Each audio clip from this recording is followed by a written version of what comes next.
పంకజ్ త్రిపాఠి కనక్ సింగ్ పాత్రను చిత్రీకరించడం సినీప్రియులలో ఆసక్తిని రేకెత్తించింది. ఈ చిత్రం టీజర్ మరియు ట్రైలర్ కు ప్రేక్షకుల నుండి సానుకూల స్పందన వచ్చింది. తారాగణంలో పారావతి తిరువోతును చేర్చడం చిత్రం యొక్క ఆకర్షణను మరింత పెంచుతుంది, అన్ని వర్గాల దృష్టిని ఆకర్షిస్తుంది. అనిరుద్ధ రాయ్ చౌదరి దర్శకత్వం వహించిన, ఎంతో ఆసక్తిగా ఎదురుచూసిన ఈ చిత్రం డిసెంబర్ 8, 2023లో ప్రీమియర్గా ప్రదర్శించబడుతుంది.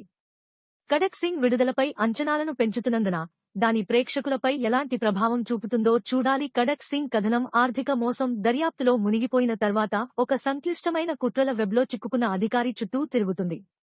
ఏకే శ్రీవాస్తవ్ విస్తృతంగా కనక్ సింగ్ అని పిలుస్తారు మరియు పంకజ్ త్రిపాఠి చిత్రీకరించారు.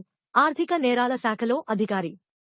అతను ఊహించని విధంగా ఆసుపత్రిలో నిద్రలేచి రెట్రోగ్రేడ్ మతిమరుపుతో బాధపడుతూ అతని జీవితం నుండి కీలకమైన జ్ఞాపకాలను చెరిపివేసినప్పుడు కథ గ్రిప్పింగ్ మలుపు తీసుకుంటుంది. కథాంశం విప్పుతున్న కొద్దీ రహస్యం లోతుగా సాగుతుంది. ఆర్థిక మోసం మరియు కనక్ సింగ్ కి అతని కుమార్తె సాక్షి, సంజన సంఘి, స్నేహితురాలు నైనా, జయ ఆసన్, కొడుకు ఆదిత్య, వరుణ్ బుద్ధవ్, నర్సు కన్నన్, పార్వతి తిరువోతు తో సంబంధాల మధ్య సంబంధాలను అన్వేషిస్తుంది. మరియు బాస్ త్యాగి, దిలీప్ శంకర్.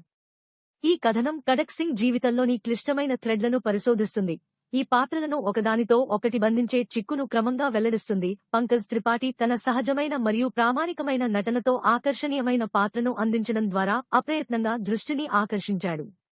అతని వ్యక్తీకరణలు మరియు భావోద్వేగాలు సూక్ష్మంగా ఉన్నాయి, సరైన బాడీ లాంగ్వేజ్తో సంపూర్ణంగా రోగి యొక్క పాత్రను కలిగి ఉంటుంది. త్రిపాఠి యొక్క అతుకులు మరియు ఒప్పించే నటన పాత్రకు వాస్తవికతను జోడించింది. పార్వతి తిరువోతు హెడ్ నర్స్ పాత్రలో తన పరిమిత స్క్రీన్ సమయాన్ని సద్వినియోగం చేసుకుంది, సహజమైన వ్యక్తీకరణలను మరియు నర్సు బాడీ లాంగ్వేజ్ యొక్క సముచితమైన చిత్రణను ప్రదర్శించింది. పరిమితులు ఉన్నప్పటికీ ఆమె తన అందమైన వ్యక్తీకరణలు మరియు ప్రశంసనీయమైన భావోద్వేగ నైపుణ్యాలతో పాత్రకు మనోజ్ఞతను తెచ్చింది. గర్ల్ఫ్రెండ్ గా జయ ఆసన్ చెప్పుకోదగ్గ నటనను ప్రదర్శించి ఆమె పాత్రకు ప్రాణం పోసింది. సంజన సంఘి పంకజ్ కుమార్తెగా చిత్రీకరించబడింది. చాలా భావోద్వేగాలను నైపుణ్యంగా చిత్రీకరించింది. తండ్రి నిర్లక్ష్యం కారణంగా ప్రారంభ కోపం నుండి తరువాత ప్రేమగల కుమార్తెగా హృదయపూర్వక శ్రద్ధ మరియు శ్రద్ధను ప్రదర్శించింది. వరుణ్ బుద్ధదేవ్ మరియు దిలీప్ శంకర్, జోగి మల్లాంగ్, రాజ్ మోడీ, అనింద్య సేన్ గుప్తా మరియు గుల్షనరా ఖాతున్లు తమ తమ పాత్రలలో మెచ్చుకోదగిన రీతిలో నటించారు. సమిష్టి తారాగణం యొక్క మొత్తం పొందిక మరియు ప్రభావానికి దోహదపడ్డారు. ప్రతి నటీనటులు తమ పాత్రను బాగా పోషించారు.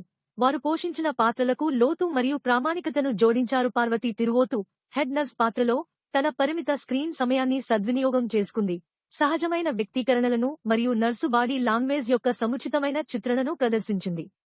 పరిమితులు ఉన్నప్పటికీ ఆమె తన అందమైన వ్యక్తీకరణలు మరియు ప్రశంసనీయమైన భావోద్వేగ నైపుణ్యాలతో పాత్రకు మనోజ్ఞతను తెచ్చింది.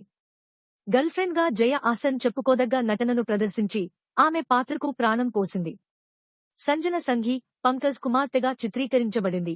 చాలా భావోద్వేగాలను నైపుణ్యంగా చిత్రీకరించింది. తండ్రి నిర్లక్ష్యం కారణంగా ప్రారంభ కోపం నుండి తరువాత ప్రేమగల కుమార్తెగా హృదయపూర్వక శ్రద్ధ మరియు శ్రద్ధను ప్రదర్శించింది. వరుణ్ బుద్ధదేవ్ మరియు దిలీప్ శంకర్, జోగి మల్లాంగ్, రాజ్ మోడీ, అనింద్య సేన్ గుప్తా మరియు గుల్షనరా ఖాతున్లు తమ తమ పాత్రలలో మెచ్చుకోదగిన రీతిలో నటించారు. సమిష్టి తారాగణం యొక్క మొత్తం పొందిక మరియు ప్రభావానికి దోహదపడ్డారు. ప్రతి నటీనటులు తమ పాత్రను బాగా పోషించారు. వారు పోషించిన పాత్రలకు లోతు మరియు ప్రామాణికతను జోడించారు.